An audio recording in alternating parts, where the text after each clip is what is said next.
बच्चू कडू आणि पालकमंत्री चंद्रशेखर बावनकुळे प्रथमच कर्जमाफीनंतर एकत्र.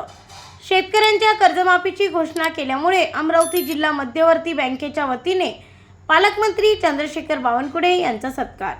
जिल्हा मध्यवर्ती बँकेचे अध्यक्ष बच्चू कडू व बँकेच्या संचालकांनी केला पालकमंत्री चंद्रशेखर बावनकुळे यांचा सत्कार.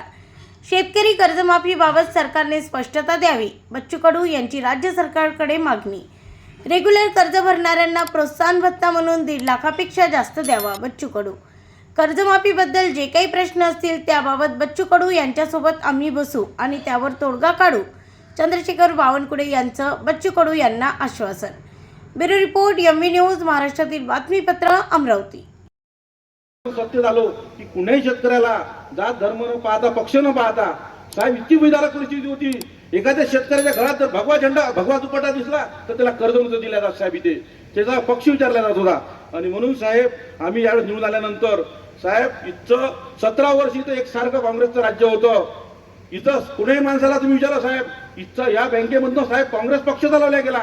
इथं जिल्हा बँकेच्या, जिल्हा काँग्रेस कमिटीच्या मिटिंगा इथनं झाल्या. ज्यावेळेस साहेब मी विरोध केला, आम्हाला त्रास दिला गेला. नरेश काका माझ्यासोबत होते, निविदाही माझ्यासोबत होत्या. त्यावेळेस सहकार्याला फक्त एक संजीव खोडके होते आमच्यासोबत. बच्चूभाऊ बाहेर आंदोलन करत होते. आणि त्याच्यानंतर साहेब हा सत्ता परिवर्तन झालं. आणि साहेब आमच्या साहेब एवढंच नाही, आम्ही सत्तेवर आल्यानंतर सुद्धा हे लोक काही शांत बसले नाही. सांगताना दुःख वाटते साहेब, हा जिल्हा गाडगे महाराज, तुकडोजी महाराजा जिल्हा, डॉक्टर पंजाबराव देशमुखांचा जिल्हा आहे. या जिल्ह्यामध्ये साहेब कधी जाती धर्म नव्हता, जातीपात नव्हता. परंतु साहेब आम्ही निवडून आल्यानंतर ज्यावेळेस आम्ही इथं बसलो सत्तेवर, दुर्दैवाने म्हणावं लागेल, काही इथं खासदार बळवंत भाऊ वानकडे निवडून आले साहेब. आमची तक्रार केली साहेब त्यांनी मागासवर्गीय आयोगाकडे खासदारकीच्या लेटर पॅडवर. काय हे आमच्या जातीवाद करतात, मला सही करू देत नाही. हा जिल्हा साहेब असा नव्हता. त्या जिल्ह्याला साहेब एका खासदारांनी, हे दुःख आहे साहेब आम्हाला, त्याचा त्रास साहेब आम्हाला दिला. जेव्हा की बच्चूभाऊमुळेच आम्ही या बँकेत सत्तेवर आलो. बच्चूभाऊ साहेब आजही आम्हाला म्हणतात की मला अध्यक्षपदात मोह नाही. पण बच्चूभाऊला आम्ही म्हणतो तुम्ही गेले तर पुन्हा काँग्रेस येऊन बसून त्याचं काय करावं. हा साहेब आमच्यासमोर अडचणीचा मुद्दा आहे.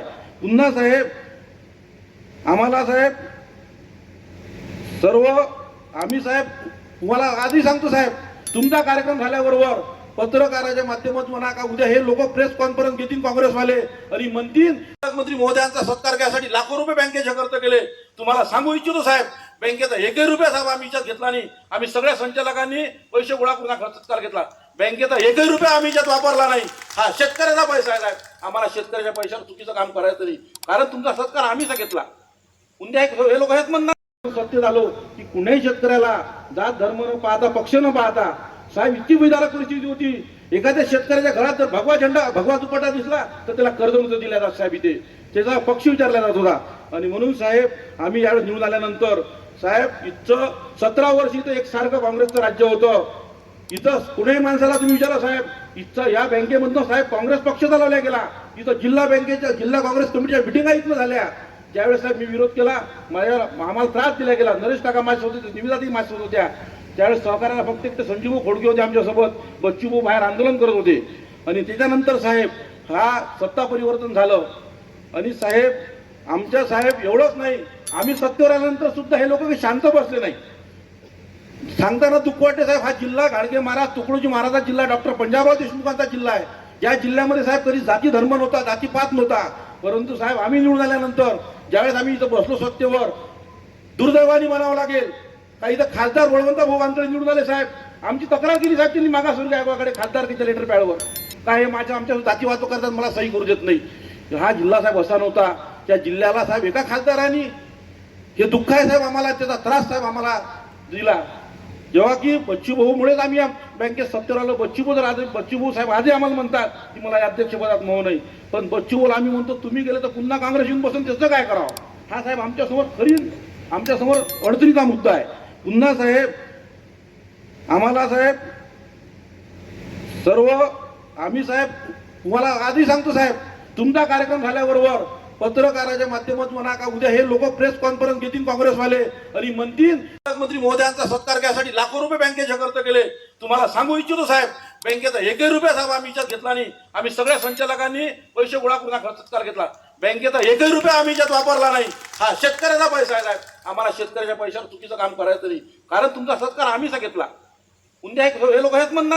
महाधिवक्ता त्यांना फोन लावला या जिल्हा बँकेवर जे अन्याय अत्याचार शेतकरी इतके वाढले की साहेब तुम्ही इथं बसलेल्या कुणाही माणसाला विचारा की ज्या दिवशी आम्ही इथं सत्यावर त्याच्या पहिले साहेब प्रत्येकाला पक्ष विचारून इथं कर्ज दिलं गेलं, तोंडापून इथं कर्ज दिलं गेलं, शेतकऱ्याला इथं साहेब कर्जासाठी उपोषण मांडावं लागलं.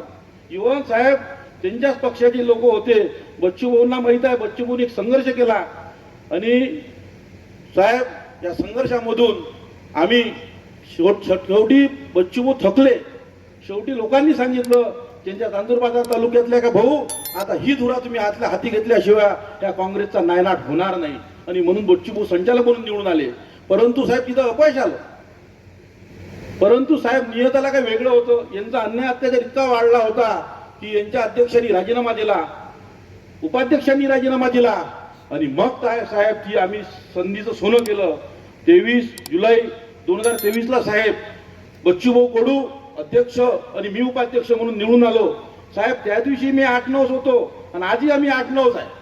परंतु साहेब सत्ता चालवत असताना मी आमच्या बच्चू भाऊ कडूचे आभार मानन, त्यांनी माझ्यावर विश्वास टाकला, त्यांनी बँकेचे मला कामकाज करण्याची संधी दिली आणि बच्चू भाऊचा नेहमी आम्हाला सहकार्य लाभलं साहेब. आणि ज्यावेळेस बच्चू भाऊ अध्यक्ष झाले त्यावेळेस साहेब महायुतीचं सरकार होतं. त्यावेळेस साहेब महायुती सरकार होतं. मला आधी तो दिवस आठवतो की ज्यावेळेस इच्छा माजी पालकमंत्री सभागृहात गेल्या त्यावेळेस मला वाटते कोणतरी भाऊ ताईंची टिंगल सुद्धा उडवली, त्यात हमारी सत्ता आ गई. सांगण्यात तात्पर्य एवढंच आहे साहेब की या बँकेवर जेव्हा अन्याय अत्याचार झाला आणि बच्चूहून आम्ही आलो त्या दिवशी नंतर साहेब आम्ही एकाही शेतकऱ्याला कशी सेवा केली या माध्यमात साहेब आम्हाला तुम्हाला एवढंच विनंती करतो. आणि साहेब बच्चू भाऊ तुमच्या विनंतीनं एक साहेबांना विनंती करतो की आमची येणाऱ्या काळामध्ये साहेब निवडणूक आहे. आम्ही तुम्हाला शब्द देतो साहेब की तुमच्या नेतृत्वामध्ये, संजीव भाऊच्या नेतृत्वामध्ये, सर्व आपल्या आमदाराच्या नेतृत्वामध्ये आमच्या बच्चू भाऊ सोबत तुम्ही घेऊन ही जिल्हा बँक साहेब आम्ही तुमच्या सोबत राहू. ही जिल्हा बँक पुन्हा साहेब काँग्रेसच्या ताब्यात जर गेली तर इतक्या शेतकऱ्याच्या हाल झाल्याशिवाय होणार नाही साहेब.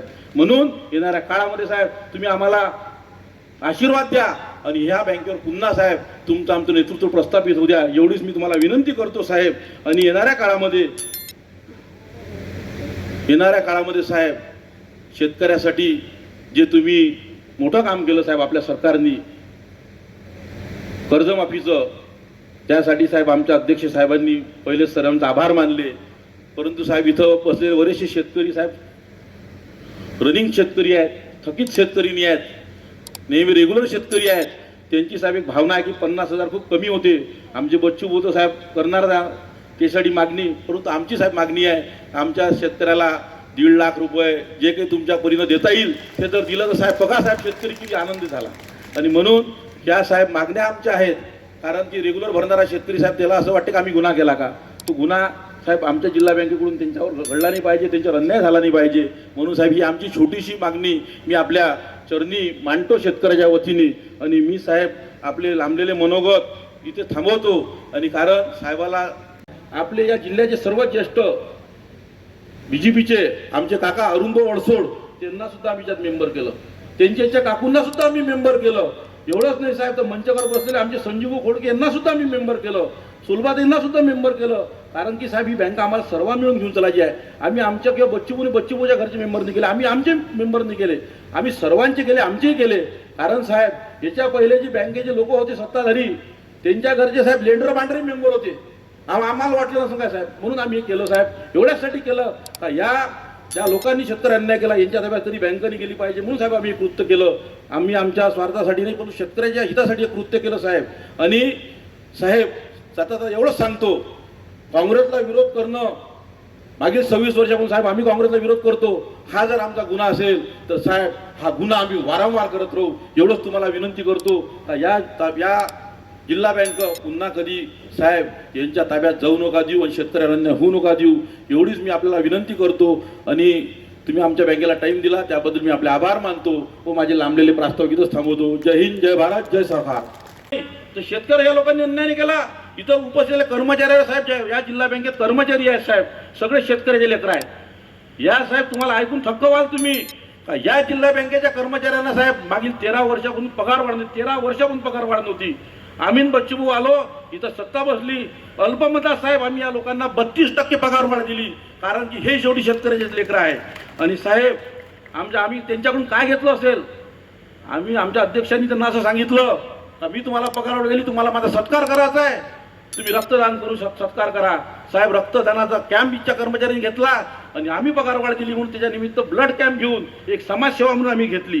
त्यानंतर साहेब आम्ही एवढ्यावर थांबलो नाही. आम्ही कार्यक्रम घेत असताना साहेब एवढ्या या जिल्ह्यामध्ये जेवढे शहीद झालेले सैनिक आहेत, जे अडगडीत पडले आहेत साहेब, त्यांना कोणी विचारत नव्हतं. आम्ही त्या सर्व सैनिकांच्या माता पिता पत्नी वीर पत्नी यांना 26 जानेवारी निमित्त ते आणलं, त्यांचे साहेब आम्ही पूजन केलं, त्यांचे पाय धुतले आणि तो कार्यक्रम साहेब आम्ही त्यांना शाही बोल दिला. त्यावेळेस सुद्धा साहेब आमच्यावर टीका टिप्पणी झाली आणि साहेब कहर केला.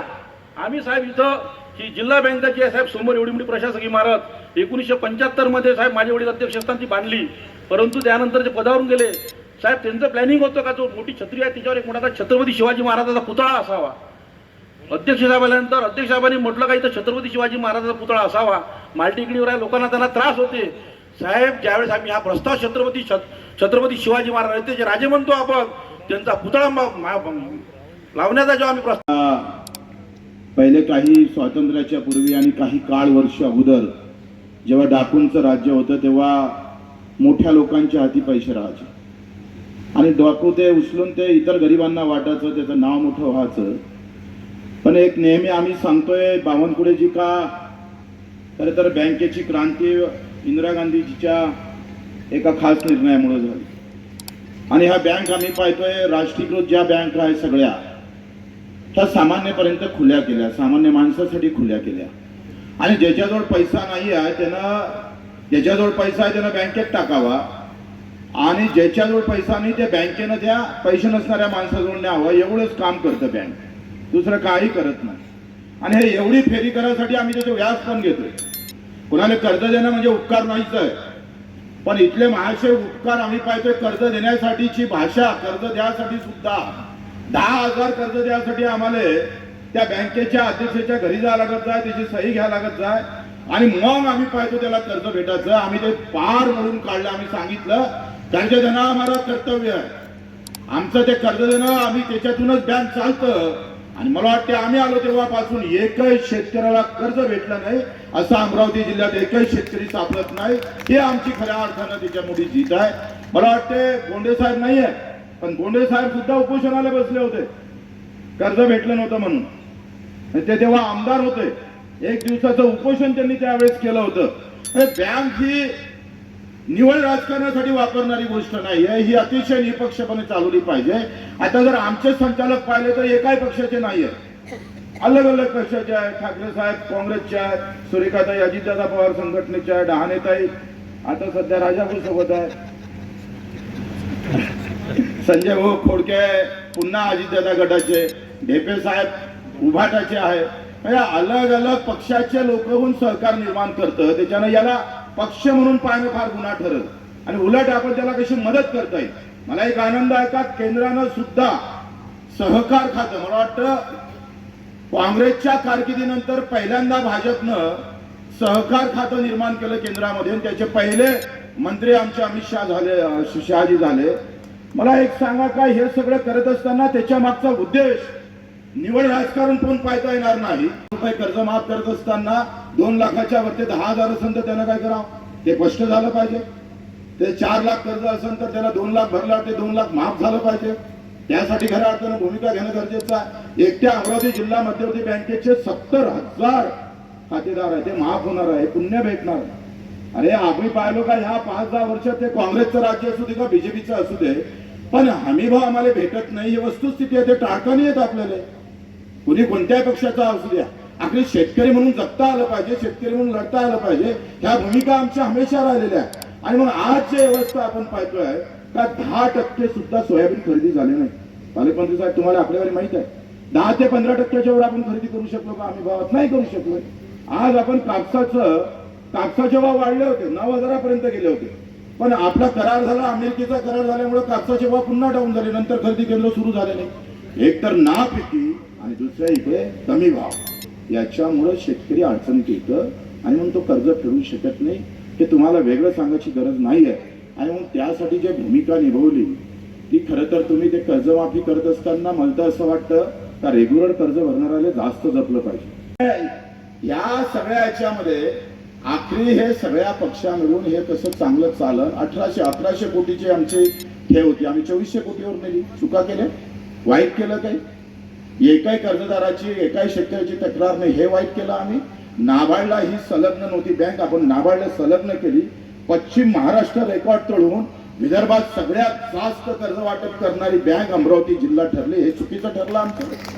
जे काही आम्ही पाहतो लोकांपर्यंत नेतो आहे त्या सगळ्या गोष्टी समजून घेणं फार महत्वाचे आहे. आणि मग या सगळ्या याच्यामध्ये ह्या सगळ्या ठेवी वाढत असताना आपण व्याज माफ केलं.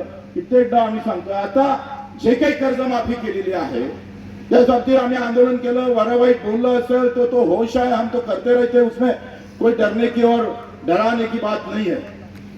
सवाल हे आहे का हे सगळं करत असताना आपण मोठ्या मनानं जो दिलेला शब्द आहे 30 जूनच्या आजचा तो मुख्यमंत्री महोदयांनी विधानसभेत घोषणा केल्यामुळं आम्ही त्यांना धन्यवाद देतो आणि त्याच्यासोबत शिंदे साहेबांना पण देतो.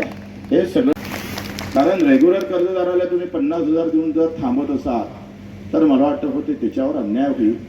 किमान त्याला 1.5 लाख 1 लाखापर्यंत तरी त्याला प्रोत्साहन निधी आपण दिला पाहिजे. बाकी काय योजना आमच्या ते काय 6,000 देता पंतप्रधान किसान योजना वगैरे हे थोडं कमी केलं आणि एकखट्टे. मी तर म्हणतो रोज रेग्युलर भरणाऱ्याले जो कर्जदार रेग्युलर भरून त्याला द्या ना तुम्ही प्रोत्साहन दरवर्षाला 5,000 10,000. आपण व्याज माफीतून प्रोत्साहन देतोच आहे, पण त्याला वेगळं जर आपण व्याज प्रोत्साहन दिलं तर त्याचा फायदा अधिक आमच्या सगळे. आज आपण पाहतो का ह्या बँक NPA मध्ये का गेल्या? आपण सगळ्यात जास्त कर्ज, आमची टक्केवारी किती आहे कर्ज वाटपाची? 110%. राष्ट्रीयकृत बँकेच्या टक्केवारी जर पाहिजे तर शेतकऱ्याला कर्ज देताना किती हात आकारता घेतं. तिथं जावं, त्याला फेऱ्या मारावं लागतं आणि 80-75%च्या 60%च्या वरती राष्ट्रीयकृत बँक गेल्या नाही. पण राष्ट्रीयकृत बँकला जे काही फायदा भेटतं आज 12 लाख कोटीचा आम्ही पाहतो राईट. आम्ही मुख्यमंत्र्याचं स्वागत केलं असाही संदेश मुख्यमंत्र्याला आपण द्यावा अशी विनंती करतो. या कार्यक्रमाला उपस्थित आमचे सर्व संचालक नरेशचंद्रजी ठाकरे, डहाणेताई, श्रीकांत आमदार सुलभाताई, राजेशजी वानखळे ज्यांचा आता वाढदिवस आहे त्यांचे शुभेच्छा देतो. हमारे पटेल जी है, सुनील भाऊ वराडे बीजेपीचेच आहे ना सुनील भाऊ? आता तुम्ही दादाचा परिचय नाही आहे.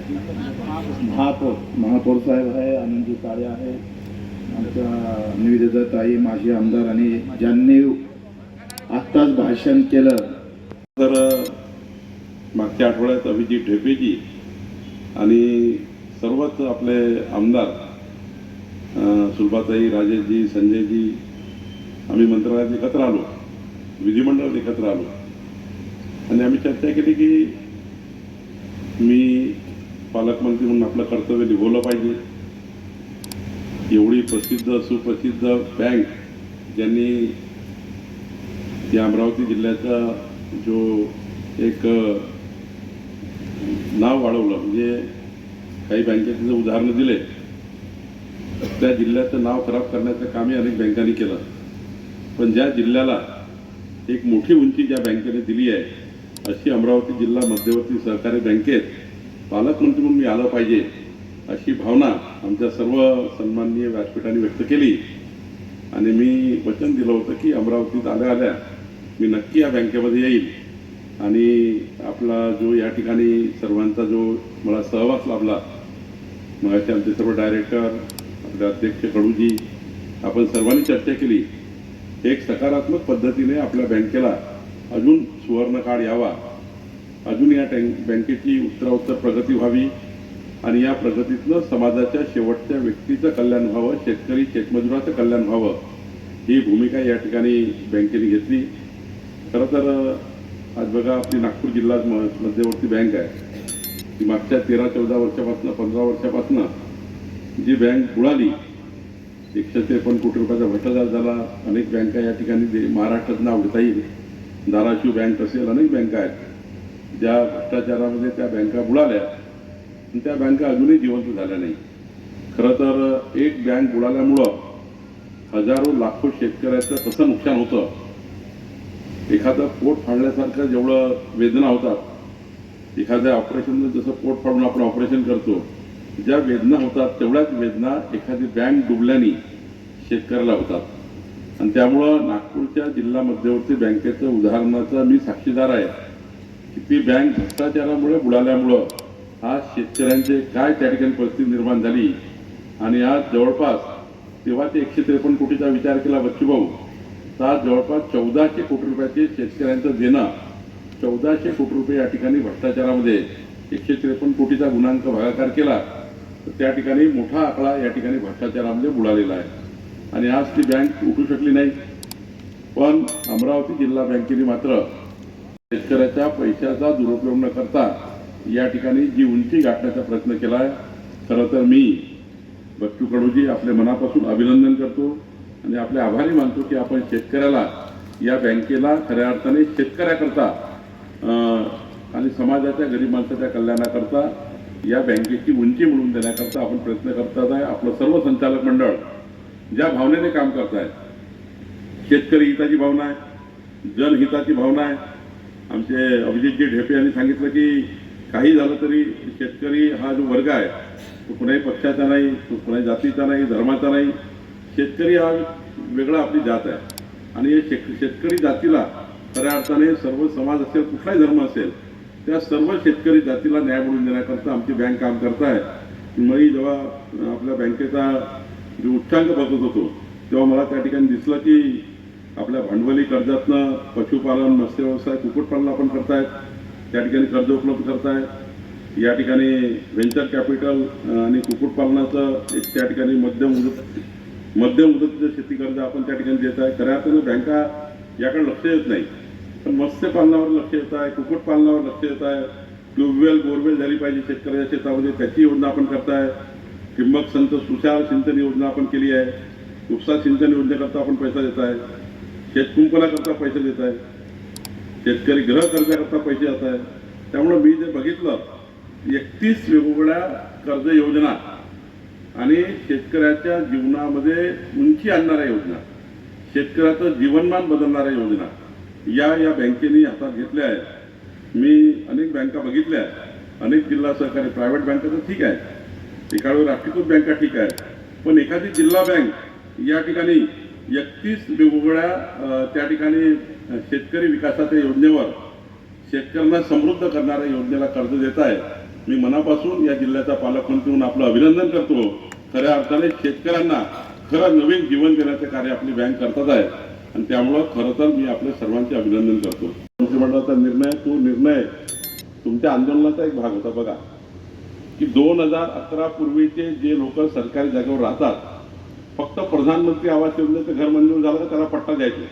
पण आता आपण सरसकट निर्णय केला या महाराष्ट्रामध्ये, जे जो लोक सरकारी जागेवर राहतात त्या सर्वांना 1500 फुटापर्यंत, आधी फक्त 500 फूट असायचं, आता 1500 फुटापर्यंत त्या ठिकाणी त्यांचा पट्टा वाटप करून त्या लोकांची रहिती सुद्धा 1500 फुटाची करून देण्याचा निर्णय सरकारने घेतला. केवळ पट्टा वाटपच नाही तर 1000 रुपयात रहिती करून देऊ.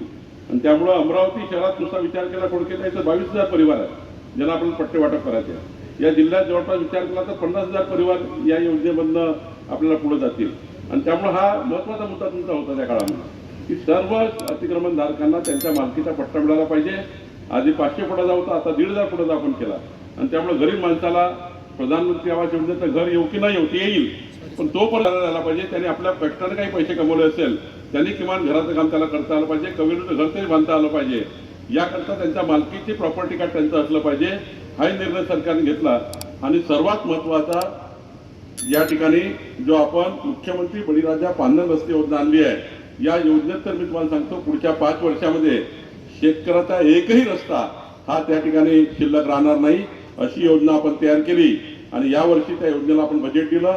ठीक आहे, यावर्षी 1000 कोटी मिळाले आहेत, पण पुढच्या वर्षी मात्र हे बजेट वाढत जाईल. योजना तयार झाली आणि आता शेतकऱ्याच्या शेताचा रस्ता मजबूत झाल्याशिवाय आमची धारणा पक्की आहे शासनाची, शेतकऱ्याच्या शेतात पक्का रस्ता असल्याशिवाय, शेतकऱ्याच्या शेतात पाणी असल्याशिवाय, शेतकऱ्याच्या शेतात वीज असल्याशिवाय शेतकरी कधीच समृद्ध होऊ शकत नाही. शेतकऱ्याच्या शेतात पाणी असेल, वीज असेल, रस्ता असेल, शेतकऱ्याचा पोरगा कधी चपराशाची नोकरी मागणार नाही, कधीच मागणार नाही. तो आपल्या शेतामध्ये त्या ठिकाणी काम करेल आणि आपली प्रॉडक्टिव्हिटी वाढवेल, आपलं उत्पन्न वाढवेल. त्याची गाडी 5 मिनिटांनी शेतात पोहोचली पाहिजे. भूमिका ही आहे मुलांची आजकालच्या. नवीन मुलांना शेतात जाण्याचा रस्ता पाहिजे आहे, कारण तो बघू शकत नाही आपल्या आईवडिलांची हाल. आपले आईवडील ज्या पद्धतीने शेतामध्ये माती तुडवत गेले, त्याला माती तुडवायची नाही आहे. शेतकरी व्हायला तयार आहे, पण रस्ता नसल्यामुळे तो शेतात जायला तयार नाही आहे. संसाधनं सरकारने खूप उपलब्ध केले आहे. चाक जर व्यवस्थित चालले गाडी 100च्या स्पीडने जातं. यात एक जरी चाक बिघडलं तर गाडी ही ठप्प होतं. आणि म्हणून सहकारी बँक आणि सरकार याची गाठजोड असल्याशिवाय कुठलीही बँक ही 100च्या स्पीडने चालत नाही. आणि जेवढी बँक पुढे जाईल तेवढं शेतकऱ्याचं हित आहे. जेवढी बँक त्या ठिकाणी पुढाकार घेईल तेवढं शेतकऱ्याचं हित आहे. आणि म्हणून माझी व्यासपीठावरच्या सर्व नेतृत्वाला विनंती आहे, पुढाकार घ्या, चांगला पुढाकार घ्या, जे पाहिजे ते करा. आपलं सरकार, देवेंद्र फडणवीसचं सरकार नेहमीच सकारात्मक राहिलेलं आहे. मला माननीय मुख्यमंत्र्यांनी स्वतः बोलून सांगितलं, बच्चू कडूजी, की या ठिकाणी या कार्यक्रमाला तुम्ही गेलं पाहिजे. मी माननीय मुख्यमंत्र्यांशी बोललो आणि या बँकेला पूर्ण मदत केली पाहिजे. त्या बँकेला अधिक मजबूत केलं पाहिजे. जे संचालक मंडळ सांगेल त्याच्या पद्धतीनं पुढे गेलं पाहिजे. आणि पुढच्या काळामध्ये, पुढच्या आमच्या 5 वर्षाच्या सरकारच्या काळामध्ये जे जे काही सहकार्य लागेल ते सहकार्य तुमच्या पाठीशी उभं करण्याची जबाबदारी राजेश वानखेडेजी आमची सर्वांची आहे, आपली आहे. आणि त्यामुळे कुठेही किंतु परंतु मनात ठेवण्याची गरज नाही. काही लोक नाराज असतील त्यांनाही समजवू, काही ठिकाणी काही मतभेद झाले असतील त्यांनाही समजू. पुढे मतभेद असतील बच्चू भाऊ, मनभेद नाही आहे. माझी चर्चा सर्वांची झाली आहे. भारतीय जनता पार्टीचे कार्यकर्ते आहे, पदाधिकारी आहे, काही लोकल राजकारणामध्ये, स्थानिक राजकारणामध्ये काही त्या ठिकाणी मतभेद होत असतात. पण बँकेमध्ये मात्र कुठलेही मतभेद ठेवायचे नाही आहे, कुठलेही मनभेद ठेवायचे नाही आहे. मतभेद आणि मनभेद दूर करून या बँकेच्या, या जिल्ह्याच्या विकासाकरता आपल्या सर्वांना एकत्र यायचं आहे. शेवटी आपल्या सर्वांचा हेतू आहे शेतकरी समाजाचा शेवटच्या गरीब माणसाला मदत करायची आहे. शेतकरी जगला तर आपण जगू, ही भूमिका आमच्या सर्वांच्या मनात आहे. आणि शेतकऱ्याची क्रांती म्हणजे देशाची क्रांती आहे. शेतकऱ्याचा विजय म्हणजे देशाचा विजय आहे. ही भूमिका आपली सर्वांची आहे. या देशाचे पंतप्रधान नरेंद्र मोदीजी आपले घरी आहे की राजकारणामध्ये आपण जरी वेगवेगळ्या निवडणुका लढलो असेल, वेगवेगळ्या पक्षातून लढलो असेल, पण एकदा निवडणुका संपल्यावर पक्षीय राजकारण विचार सोडून दिला पाहिजे. पक्षीय राजकारणाचा विचार कुठल्याही बँकेच्या विकासामध्ये आळवा येऊ नये. पक्षीय राजकारण शेतकऱ्याच्या हितामध्ये आळवा येऊ नये. ते राजकारण काय कामाचं जे शेतकऱ्याचं हित करेल. आणि आपली सर्वांची भूमिका हीच आहे की जीवन जगताना व्यक्तीने, राजकीय व्यक्तीने किमान जरी 100% राजकारण आपल्या ब्लडमध्ये असलं तर वागताना मात्र आणि आपल्या कृतीतलं काम करताना जरी आपण 100% राजकारणी असलो तरी 80% समाजकारण आणि 20% राजकारण आपल्या अनुभवातून आलं पाहिजे. आपण 20% राजकारणाला महत्त्व दिलं पाहिजे, 80% समाजकारणाला महत्त्व दिलं पाहिजे. 80% जेव्हा विचार करतो तेव्हा पक्षीय राजकारण दूर केलं पाहिजे. आणि पक्षीय राजकारण दूर करून सहकारी बँका वाढवल्या पाहिजे. सहकारी बँकेचं खरं मग हेच आहे की तुम्ही ज्या दिवशी पक्षीय राजकारण बँकेमध्ये आलं त्या दिवशी बँका बर्बाद झाल्याशिवाय राहणार नाही. आणि एकछत्री राजकारण ज्या दिवशी आलं त्या दिवशी तुमचा राज झाल्याशिवाय राहणार नाही. आणि म्हणून ही गोष्ट चांगली आहे की आपण विविध पक्षाचे लोक येऊन या ठिकाणी एकत्र येऊन शेतकरी हिताकरता ही बँक, या बँकेला उच्चांक मिळवून देण्याचा प्रयत्न करताय. आणि ही बँक उद्याच्या काळात ज्या पद्धतीचे विचार अभिजित ढेपे यांनी आपल्या टीमनी मांडलेले आहेत, बच्चूभाऊ आपण मांडलेले आहेत, खोडकेजी आपण मांडले आहेत. मला सर्वांचे विचार विधिमंडळात मी 1 तास बसलो आपल्यासोबत, आपल्या संचालक मंडळाने चर्चा केली, आताही आपल्या बँकेत चर्चा केली. खरं तर सर्वांचाच विचार आहे या बँकेच्या कुठल्याही व्यवस्थेतनं राजकारणाकरता टाचणीभरी उपयोग करायचा नाही. त्याच्यामध्ये आला आहे ज्या केंद्र सरकारला मोदीच्या नेतृत्वात असं वाटलं की देशामध्ये सहकार खातं असलं पाहिजे, देशामध्ये सहकार खातं असलं पाहिजे. आणि सहकार खात्याच्या माध्यमातून अजून जेवढं मजबूत शेतकऱ्याला आपण करू शकतो तेवढं कुठलंच खातं करू शकत नाही. आणि त्यामुळं मी आपल्याला एवढंच सांगेन की महसूल मंत्री म्हणून माझी जबाबदारी मी निश्चित पार पाडेल. मागच्या वेळी बच्चूभाऊ तुम्ही आंदोलन केलं तेव्हा मी सांगितलं होतं की सरकार आपल्या आंदोलनाला सकारात्मक आहे. जेव्हा आपण मुख्यमंत्र्यांशी चर्चा केली, आपण 2 तास बसले, तेव्हाही मुख्यमंत्र्यांनी आपल्याला सांगितलं की बच्चूभाऊ आपण घेतलेले विषय हे खऱ्या अर्थाने समाजाच्या शेवटच्या गरीब माणसाच्या कल्याणाच्या, शेतकरी कल्याणाच्या आहे. तेव्हाही आपण चर्चा केली. आणि मला आज अभिमान आहे की माननीय मुख्यमंत्र्यांनी आणि आपल्या उपमुख्यमंत्री एकनाथ शिंदेजी, आपल्या मुख्यमंत्री उपमुख्यमंत्री सुनेत्रा पवारजी या तिघांनी बसून या ठिकाणी मुख्यमंत्र्यांनी ही कर्जमाफी करण्याचा निर्णय घेतला. काही किंतु परंतु बच्चू कडूंनी निर्माण केले आहेत. मी निश्चितपणे जे काही आपल्या मनात काही प्रश्न असतील तर पुन्हा एकदा प्रवीण परदेशी समितीसमोर आपण बसू. मागे मी तुम्हाला सांगितलं होतं काही तुमच्या मनात प्रश्न असेल तर पुढच्या आठवड्यात मी चर्चा करेल. आपण शेतकऱ्याच्या हिताकरता करतोय, त्यामुळे सरकारला बसण्याला काही अडचण नाही. आणि महसूल मंत्री म्हणून माझी जबाबदारी ती पार पाडणं माझंही कर्तव्य आहे, ते मी पूर्ण करेल. पण या ठिकाणी रेग्युलर शेतकऱ्याकरता पुन्हा काही त्या ठिकाणी वाढ देण्याबद्दलचा विषय आला. त्यानंतर कुठल्याही संसाधनाचा उपयोग व्यक्तिगत स्वार्थाकरता करायचा नाही आहे. आणि राजकारणात मोठं होत असताना बँकेच्या कुठल्याही सभासदाचा त्याचा वापर करून घ्यायचा नाही आहे. खरं तर जेव्हा निवडणुकीत आम्ही उभे होऊ, आम्ही आपले मतं मागू, आपला अजेंडा राहील. पण शेतकरी हिताकरता मात्र बच्चूभाऊ मी तुम्हाला वचन देतो की आपण शेतकरी हिताकरता सर्व एकत्र येऊ आणि या बँकेला चांगले दिवस आणण्याकरता काम करू. एवढंच या ठिकाणी या माध्यमातून सांगण्याचा माझा प्रयत्न राहणार आहे. शेवटी आपण एकत्र येणे हे शेतकऱ्याकरता, अमरावतीच्या शेतकऱ्याकरता हित आहे आणि यातूनच आपल्याला पुढे जायचं आहे. आपण पुढच्याही काळामध्ये सर्वांनी एकत्र बसा. खरं तर आमच्या मनातलं काम तुम्ही करता. जे काम सरकार करू शकत नाही ते काम ही बँक करताय आणि सरकारच्या माध्यमातून या बँकेला जे प्रोटेक्शन पाहिजे, आणि शेवटी सरकारचंही प्रोटेक्शन महत्त्वाचं आहे. कारण सरकारच्या माध्यमातून येणाऱ्या सर्व योजना असतील, सरकारच्या माध्यमातून येणाऱ्या कर्ज योजना असतील, सरकारच्या माध्यमातून येणाऱ्या विविध केंद्र सरकारच्या, राज्य सरकारच्या योजना असतील, त्या सर्व योजनांना शेवटी जिल्हा बँक समोर नेतं.